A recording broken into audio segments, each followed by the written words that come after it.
nililibot ako sa mga senior citizen. Hindi talaga yung bibigyan ko. Mga senior ko. Saan ba yun? Mayaman pala si Lolo eh. Ito para kong bibigyan ko. Bakit? Kasi mayaman. Followers mo. Pinipili ka ba? Oo nga po.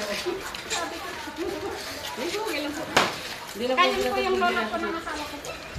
Yan ang talagang bibigyan ko sa inyo po.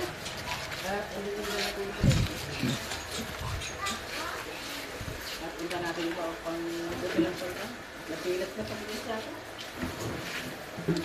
Ano yung sinara, ibigyan natin ng biyaya natin ng isa rin na followers. Isa rin palang followers natin, kaya mabigyan natin ng Sinubukan ka ng Aurora ba? Bakit hindi natin kaya na sa Aurora? Vlogger na Walti. Shout out kay Warren po, Warren. Warren Marfil. Kakadayakan po. Kadahaya ka na ba? Ipalo mo siya kasi magaling tumulong sa ating mga kwan. Nandito sa Barangay Baubok. Well guys, bibigyan natin.